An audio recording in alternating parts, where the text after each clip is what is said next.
你俾我想懶我都可以，我可以懶我都想懶，但係而家我係真係習慣咗好多時，我見到一啲新嘅嘢，我會話俾自己聽，咁你去學啦。麻雀大賽嘅創辦人之一阿 Jack 咧喺香港就做開時尚潮流雜誌，專長就係講生活講享受。嚟到英國咧，唔單止冇享受，仲要搞咗一壇麻雀大賽，搞到自己都幾辛苦下。究竟又係為咗啲乜呢？今日我哋一齊喺四方城上見地上事。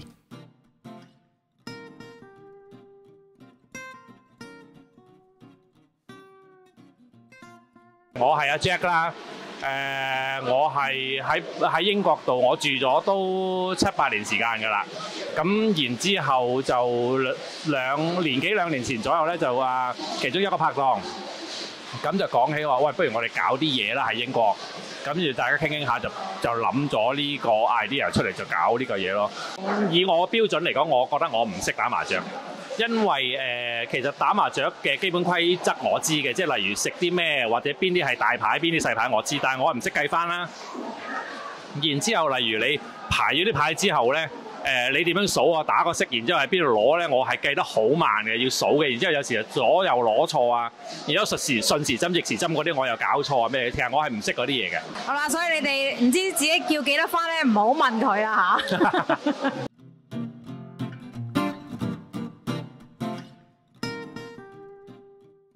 我會形容咩啊？出衝咯，出衝啊！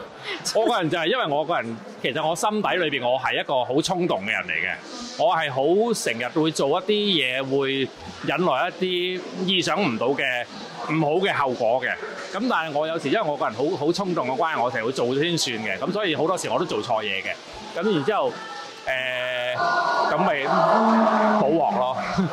但係我出衝咯，所以你係出衝衝動嘅，但係你打麻雀唔會成日出衝㗎係嘛？我會㗎，我會㗎。打麻雀我係完全唔放走型嚟㗎。即係如果你話0到100係進攻咧，我係100㗎，我零防走。即係如果我見到明明人哋有機會係要食嗰隻咧，只要我做緊牌，就算我未叫糊，我明明做緊牌嘅啫，我覺得可以搏一搏咧，我都會搏㗎，我唔理㗎。即係都係好搏嘅。係啊，我會搏㗎。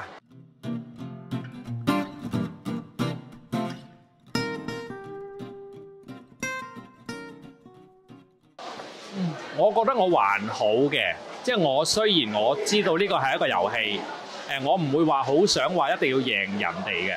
咁除非你話如果賭錢咁，你就可能會緊張少少，但係因為我又唔賭錢乜滯啦。咁所以你話贏輸其實我就好睇得好輕嘅，甚至乎有時咧，Marco 有同我哋打過牌咧，佢知有啲人會知嘅，我係會做啲古惑嘢。咩古惑嘢咧？就係例如我知道，例如我在場4個人裏邊，我之外嗰3個人有一個特別勁嘅，我會針對佢嘅，我會特登搞到佢食唔到牌嘅，因為我有少少想令到另外2個渣啲嗰啲咧贏嘅，咁所以我係有呢個心態嘅，即係我係搞事嘅，我想搞事嘅，即係搞平衡。係啊，搞平衡，係啦，搞到好勁嗰個冇得贏，咁我就會好有滿足感 ，yes 咁樣。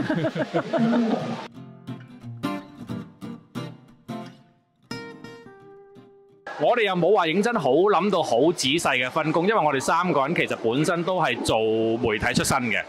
咁我哋3個人個角色可能係其中一個係會比較做多啲少少一啲有關推廣嘅工作啦。咁因為我自己熟 production， 因為我做廣告拍攝，又或者我有時幫人哋搞 event 嗰啲，咁其實我做 production 嗰啲我都熟。我比較 practical， 我知道嗰件事點樣去令到嗰件事成立。咁同埋加上，因為我自己做我公司啦，咁我對於嗰個營運一間公司我都有啲經驗。咁所以喺呢方面度，我係可以參與到比較多啲嘅付出咯。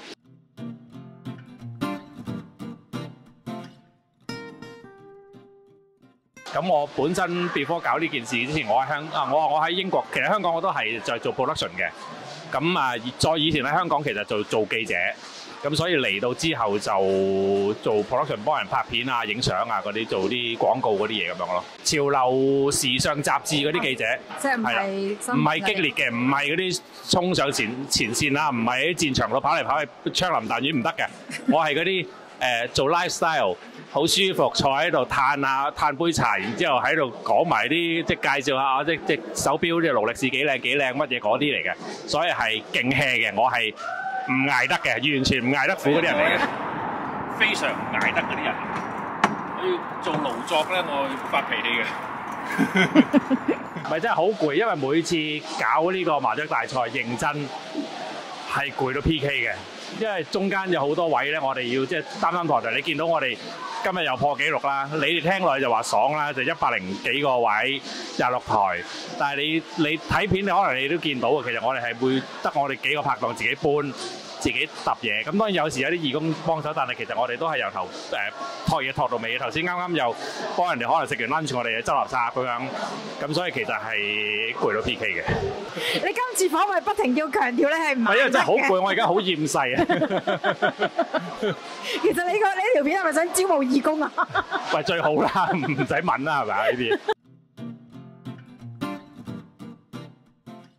嚟咗英國之後，我覺得好大嘅改變係因為以前喺香港，我嘅工作算係舒服㗎。因為香港嘅公司 establish 咗啦，而我有時即係我自己個人嗰個 post 係做到比較 senior， 好多嘢都係我可以叫人去幫我做。咁但係因為嚟到英國，首先我個 network 唔係咁強啦，咁第二就係因為我個即係嗰個經濟能力亦都唔係話強到我可以即刻話我請10個幫手幫我做晒所有嘢。咁變咗好多嘢喺呢個情況之下，喺呢邊個 market 就要你重新開始學習孤軍奮戰。尤其係我嚟嘅時候，我比好多人可能早些少。我係17年左右嗰陣已經過嚟㗎啦。咁當其時，其實你要請人幫手，你想揾到啱嘅人，其實比較難嘅。咁所以又基本上有咩人都唔識，好多嘢都要自己落手落腳做。以前喺香港，你可能就咁講話，我有 budget，我就請人做就得。喺呢度可能講緊係你就算有 budget，你都未必揾到一個啱嘅人幫你手。變咗個最大分別就係以前好多嘢係我覺得我唔使學啊，我唔使識，我揾人做。嚟到呢度好多嘢你都係焗住，變咗要自己去做，自己學。譬如我以前真係唔需要自己攞埋個鏡頭出去揸 cam 拍片、收音、打埋燈，翻嚟仲要剪埋片、配樂各樣那樣。咁其實呢啲嘢以前都係全部叫人做㗎嘛。咁而家呢就係變咗全部要自己做。咁有啲嘢係講緊，可能我係好耐之前有做過，可能我講緊好耐之前係嚟20年前咁樣。咁我已經冇做咁多年啦，咁我突然間要 pick up 翻晒。我覺得呢個係一個好大嘅分別，亦都係點講啊？呢個係對我嚟講，我覺得係好事嚟嘅，因為我突然間覺得自己原來好多嘢都做得到。雖然呢樣嘢我覺得唔使證明自己啦，但係其實你不斷學習一啲嘢，其實係一件都幾有趣嘅事，雖然辛苦。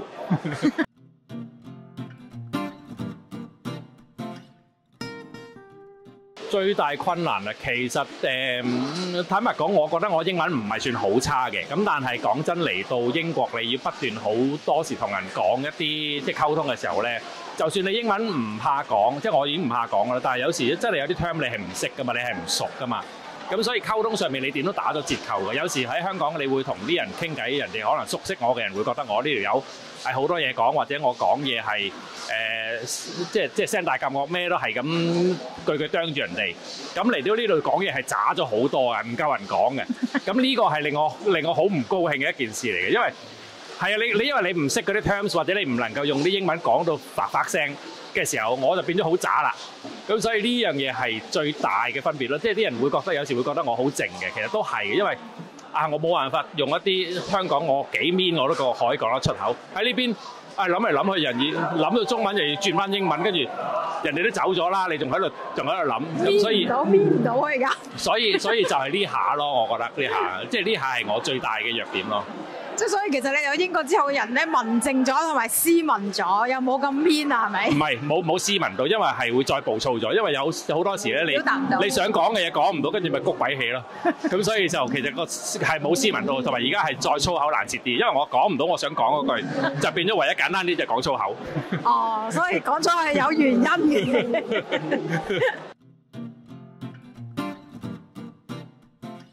成長到就係其實頭先講嗰樣嘢咧，因為好多時候以前喺香港，我覺得好多嘢都可以劈埋一邊。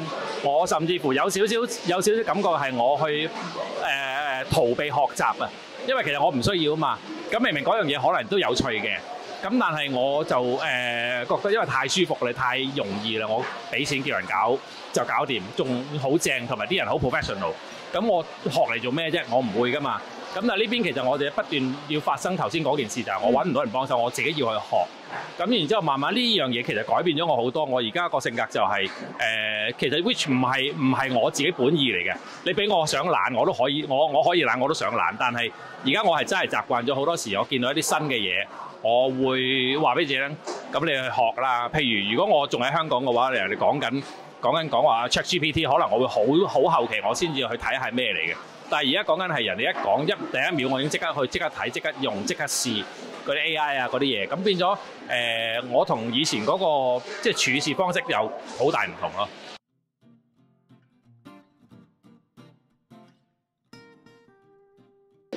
最緊要下次如果你哋嚟打牌見到我，同我打個招呼，想同我影張 selfie OK 嘅，咁你過嚟啦，我就免費同大家影張靚相。今日喺阿 Jack 身上學習得到咧，人生係要不斷嘅學習嘅。當我哋唔願意再學習，就只會停滯不前。而面對困難嘅時候，更加需要學習。呢個亦都係推動我哋成長嘅動力。下次大家見到阿 Jack 嘅時候，就記住揾佢影張 selfie 啦。我哋下集再見。